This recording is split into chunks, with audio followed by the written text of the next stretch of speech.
Hello brothers and sisters, welcome to our channel. మనకి గ్రామీణ ప్రాంతాల్లో ఉన్న గ్రామ కంటాలకి రిజిస్ట్రేషన్ డాక్యుమెంట్ కావాలి అంటే తమ పేరున ఓనర్షిప్ కావాలని చాలామంది కోరుకుంటూ ఉంటారు. మీకు తెలిసిన విషయమే, ఈ యొక్క అగ్రికల్చర్ ల్యాండ్ ఏదైతే ఉందో వాటన్నిటికి కూడా ఎయిదర్ సబ్ రిజిస్టర్ ఆఫీస్లో కానీ ఆర్ విలేజ్ లెవెల్లో విఆర్ఓ దగ్గర కానీ ఎంఆర్ఓ ఆఫీస్లో కానీ వాటికి సంబంధించిన డాక్యుమెంట్ పాస్బుక్ ఉంటాయి. అగ్రికల్చర్కి ఆల్రెడీ 1920లో అప్పటి నుంచి ఇప్పటి వరకు సర్వే జరుగుతూ ఉంది. వాటికి పక్కా డాక్యుమెంట్స్ ఉంది. ఇప్పుడు కూడా అగ్రికల్చర్ ల్యాండ్కి సంబంధించి రీసర్వే జరుగుతూ ఉంది. బట్ మనకు కావాల్సింది ఏంటంటే రెసిడెన్షియల్ ప్రాపర్టీకి సంబంధించి, అంటే మనకి ఇళ్ళకి సంబంధించి ఒక ప్రాపర్ డాక్యుమెంట్ మన పేరుతో ఉన్నట్టు మన లోన్ తీసుకోవాలన్నది ఉపయోగపడాలి.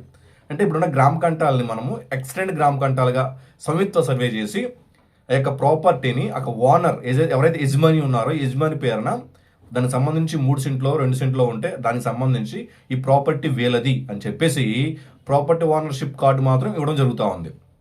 సో ఈ కార్డుతో మీరు అన్ని రకాలుగా ఉపయోగం ఉంటుంది. సో A to Z ఎలా చేసుకోవాలని చెప్పేసి A to Z ఇన్ఫర్మేషన్ తెలియజేస్తాను. దయచేసి వీడియో లైక్ చేయండి, 10 మంది ఉపయోగపడుతుంది. కొత్తగా వస్తే సబ్స్క్రైబ్ చేసుకోండి. ఓకేనండి.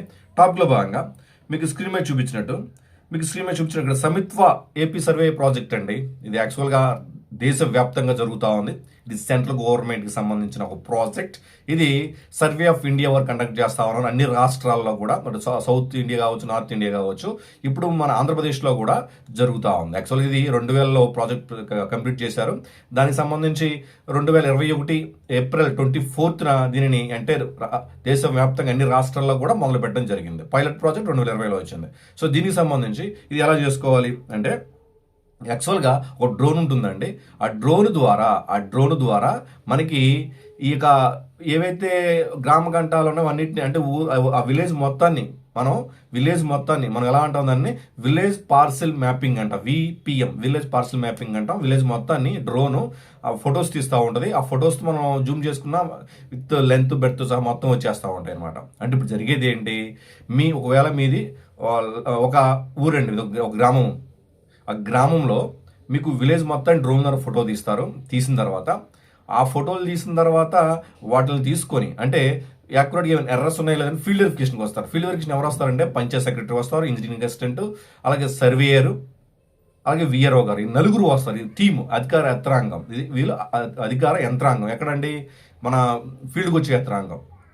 వచ్చేటప్పుడు పంచాయత్ సెక్రటరీ 45 కాలమ్స్ బుక్ ఒకటి ఉంటుంది. అంటే మీ హౌస్ ట్యాక్స్, మీరు ఇంట్లో ఆల్రెడీ హౌస్ ట్యాక్స్ కడతా ఉంటారు, దానికి అసెస్మెంట్ నెంబర్ ఉంటుంది దానిని. అలాగే engineering assistant VPM village parcel map తీసుకొస్తారు. అందులో కూడా మనకి చల్తా నెంబర్ ఇస్తారు. ఆ చల్తా నెంబరు ఆ 45 కాలమ్స్లో ఉన్న ఆ నెంబర్ సరిపోయినట్లయితే ఏదైతే ఎర్రర్స్ రాకుండా ఉంటుంది. మీకు ఆర్ఓఆర్ ఇస్తారు కదండి. ఆ రైట్ ఆఫ్ ఏదైతే ఉందో ప్రాపర్టీ, ఆ ఆర్ఓఆర్ ఏదైతే ఉందో అది మీకు ఇవ్వడం జరుగుతూ ఉంది. అది తర్వాత ఎవరైతే ఇంటింటికి వచ్చి ఫీల్డ్ వెరిఫికేషన్ చేసి కొలతలు చూస్తూ ఉంటారు, అందులో తప్పొప్పులు ఉంటే మీరు సర్చ్ చేసుకోవచ్చు. తప్పొప్పులు ఉంటే ఖచ్చితంగా సర్చ్ చేసుకోవచ్చు. ఇక్కడ మీరు యాక్చువల్గా గెజెటెడ్ నోటిఫికేషన్ మీరు ఇక్కడ చూసినట్లయితే వీడియోలో మీకు క్లియర్గా ఇక్కడ ఇది చూసినట్లయితే మీకు ఒక ప్రాసెస్ అంటూ ఉంది. ఫస్ట్ ఏంటంటే గెజెటెడ్ నోటిఫికేషన్ వస్తుంది. దాని మీద గ్రామ సభ ఏర్పాటు చేసిన తర్వాత ఒక డ్రోన్ ఫ్లై చేస్తారు విలేజ్ మీద.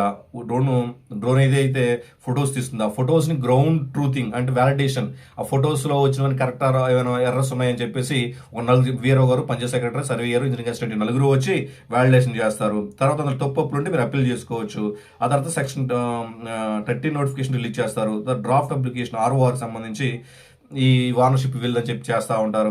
దాని మీద మళ్ళీ ఏమైనా క్లైమ్స్ ఉంటే గ్రామ సభ పెట్టి క్లైమ్స్ ఏమైనా తప్పులు ఉంటే మళ్ళీ క్లైమ్స్ తీసుకుంటూ ఉంటారు. తహసీల్దార్ ఎంక్వైరీ చేస్తారు. అలాగే ఫైనల్ ఆర్ఓఆర్ ఇస్తారు. అదేవిధంగా ఇష్యూ ఆఫ్ సర్టిఫికేట్ ఓనర్షిప్ ఇస్తారు. ఇప్పుడు ఎంటైర్ ప్రాసెస్ ఇది. ఈ ప్రాసెస్లో మనము ఇక్కడ మేము ఆల్రెడీ చూసినట్లయితే phase 0, phase 1, phase 2, phase 3 అన్ని రకాల ఫేజెస్ ఇక్కడ జరుగుతూ ఉన్నాయి. సో ఇప్పుడు మనం phase 2, phase 3లో ఉన్నాం. యాక్చువల్గా phase 0 అనేది 2020లో వచ్చింది, phase 1 2021లో వచ్చింది. ఆ తర్వాత phase 2, phase 3 వచ్చినాయి. phase 2, phase 3 రెండు కూడా కంటిన్యూ అవుతూ ఉన్నాయి. ఈ 31st డిసెంబర్ నాటికి క్లోజ్ చేయాలంటా ఉన్నారు phase 2. phase 3 వచ్చేసరికి మనకి March 31st క్లోజ్ చేయాలనుకుంటా ఉన్నారు. రైట్. ఫీల్డ్ వెరిఫికేషన్ ఫ్లో చూసినట్లయితే మీరు చూసుకోవచ్చు. ఇక్కడ పంచాయత్ సెక్రటరీ వారు తర్వాత డాక్యుమెంటేషన్ చేస్తారు, గ్రౌండ్ ట్రూతింగ్, వెక్టరైజేషన్ చేస్తూ ఉంటారు. వీళ్ళకంటూ కొన్ని డేట్స్ ఉన్నాయి. డేట్స్ ప్రకారం వాళ్ళు మీకు ఇంటింటికి వచ్చి వాటిని ఫిల్ చేస్తూ ఉంటారు. ఓకేనండి. సో యాక్చువల్గా మనం ముందుకు వెళ్దాము. మనం ముందుకెళ్ళినప్పుడు చూసారా, Panchayat secretary, engineering assistant, village surveyor, VRO. District assistant వారు ఏం చేస్తారంటే, వీళ్ళు మీకు ఈ సర్వే జరిగేటప్పుడు మీకు ప్రకటన చేయాలి కదా, దండోర వేయించాలి కదా. మీరు మీరు మీరు మీరు సర్వే టీం ఇంటికి వచ్చినప్పుడు మీరు ఇంటి దగ్గర ఉండాలి కదా. మీ ఇంటి దగ్గర ఉండాలంటే వాళ్ళు ముందుగా మీకు తెలియజేయాలి. అంటే మనం అక్కడ దండోర వేయించడం, అక్కడ పోస్టర్లు, వాల్ పోస్టర్లు అంటించడం లాంటివి చేస్తూ ఉంటారు. అది కూడా ఒక స్ట్రీట్కి వెళ్ళినప్పుడు స్ట్రీట్కి వస్తున్నాం అని చెప్పేసి చెప్తా ఉంటారు. అలాగే మన గ్రామ కంటాలకి అక్కడ చున్నా మార్కింగ్ చేస్తారు. ఏదేనండి, ఆల్రెడీ ఎక్కడ డ్రోన్ ఫ్లై అవ్వలేదు అక్కడ. అలాగే కొన్ని అప్లికేషన్స్ ఉన్నాయి. మీరు ఇక్కడ మీరు అర్థం చేసుకోవాల్సింది ఏంటంటే, గ్రామ కంటాలు ఒకప్పుడు ఒరిజినల్ గ్రామ కంటాలు ఏవైతే ఉన్నాయో 1920 తర్వాత అక్కడ నుంచి జనాభా పెరగటం వల్ల ఏదైతే ఒరిజినల్ గ్రామ కంఠం మీకు స్క్రీన్ మీద చూపిస్తుంది, ఇది మధ్యలో ఏదైతే ఉందో ఒరిజినల్ గ్రామ కంఠం అయితే, ఆ పక్క ఈ పక్క లెఫ్ట్ అండ్ రైట్లో మీకు అక్కడ ఎక్స్టెండ్ గ్రామ కంఠాలు ఉన్నాయి. అంటే ఏదైతే అర్బనైజేషన్ అంటే గ్రామ ప్రాంతాలు కూడా అర్బనైజేషన్లోకి కలవటం, అంటే గ్రామం ఎక్స్టెండ్ అవుతుంది. ఓకేనండి, ఎక్స్టెండ్ అయినప్పుడు దాన్ని ఎక్స్టెండ్ గ్రామ కంఠం అంటాం. అంటే ఒక 100 మంది ఇంతకుముందు ఉన్నారు ఒక గ్రామ కంఠంలో, ఇప్పుడు అది ఒక 400 మంది 500 మంది జనాభా అయ్యారు. అది దానికి మొత్తం కలిపి ఒకటే ఉంటే ఓకే, బట్ సమ్ గ్యాప్ ఇచ్చి అక్కడ లేఅవుట్లు వేయటం. గతంలో చాలా మంది లేఅవుట్లు చూస్తున్నాం కదా, లేఅవుట్ కాలనీలు అంటున్నామా, లేఅవుట్లు అంటున్నాం, అని కూడా ఎక్స్టెండ్ గ్రామ కంఠాలే. అక్కడ water facility, road facility, electricity facility అన్నీ కూడా ఉండాలి. ఇమ్యూనిటీస్ అంటాం వాటితో పాటు ఉంటేనే చూస్తూ ఉంటాం.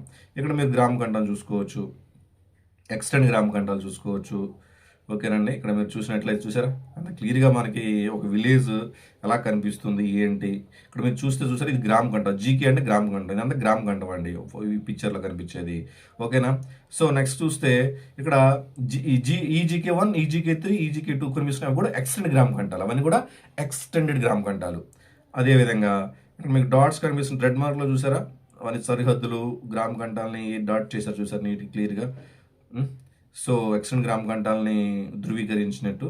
సో ఈ విధంగా మనం కొంచెం జూమ్ చేసినట్లయితే క్లియర్గా మనకి అన్నీ నీట్గా కనిపిస్తూ ఉంటాయి. సో లెంత్ బ్రెడ్తో సహా కనిపిస్తూ ఉంటాయండి. సో మీరు ఏదైతే సర్వే టీం వస్తుందో ఆ సర్వే టీంకి మీకు సంబంధించిన A to Z ఇచ్చినట్లయితే మీకు ఆర్ఓఆర్ ఇస్తారు. అంటే ఓనర్షిప్ కార్డు మీకు ఇస్తారు. దాంతో మీ యొక్క ఏదైతే ల్యాండ్ విత్ బిల్డింగ్ ఉందో వాటికి సంబంధించి మీకు ఆల్రెడీ పంచాయతీ వాళ్ళు ట్యాక్స్ చేస్తూ ఉంటారు. అక్కడ దీంట్లో మనకి ట్యాక్స్కి సంబంధించి ఎలా ఉంటుందంటే, స్వర్ణ పంచాయతీ సైట్ ఉంటుంది పంచాయతీ రాజ్కి.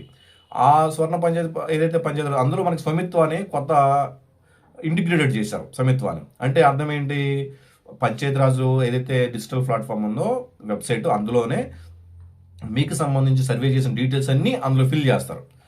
ఆఫ్టర్ దట్ అన్ని వెరిఫికేషన్స్ అయిపోయిన తర్వాత మీకు ప్రాపర్టీ కార్డు వస్తుంది. ఈ ప్రాపర్టీ కార్డు వచ్చిన తర్వాత మీరు ఏం చేసుకోవచ్చు అంటే, మీరు బ్యాంకులో కూడా మీరు దాన్ని కుదవ పెట్టుకోవచ్చు. అంటే దాన్ని మీరు మార్ట్గేజ్ చేసుకోవచ్చు. మార్ట్గేజ్ చేసుకున్నట్లయితే మీకు లోన్ వస్తూ ఉంటుంది. సో ఇప్పుడు వరకు లోన్స్ రావడానికి చాలా కష్టపడుతూ ఉండేవారు కదా. సో అందుమూలంగా మీకు లోన్ రావడం జరుగుతూ ఉంది. సో ఈ విధంగా మీకు ప్రాపర్టీ కార్డు కూడా చూడండి ఎలా వచ్చిందో. ప్రాపర్టీ కార్డు, ఆర్ఓఆర్ ఇవన్నీ కూడా మీకు ఇలా ఇస్తారనమాట. సో దయచేసి మీరందరూ కూడా వచ్చిన టీంకి యాక్యురేట్ ఇన్ఫర్మేషన్ చెప్పండి. ఇద్దరు అన్నదమ్ములు ఉన్నారు, తండ్రి నుంచి వచ్చిన ఆస్తి ఉంటుంది. సో ఇద్దరు పార్టిషన్ చేసుకుంటారు. పార్టిషన్ ప్రకారం చెప్పినట్లయితే ఇద్దరికి సపరేట్గా మీకు హౌస్ ట్యాక్స్ కావచ్చు, డిఫరెంట్ ఓనర్షిప్ వస్తుంది ఇద్దరికి, లేదా జాయింట్ ఓనర్షిప్ వస్తుంది, ఇబ్బంది పడతారు. దాన్ని కూడా అర్థం చేసుకోండి. ఓకేనా. అందరూ బాగుంది, అందరూ మంచి జరగాలి.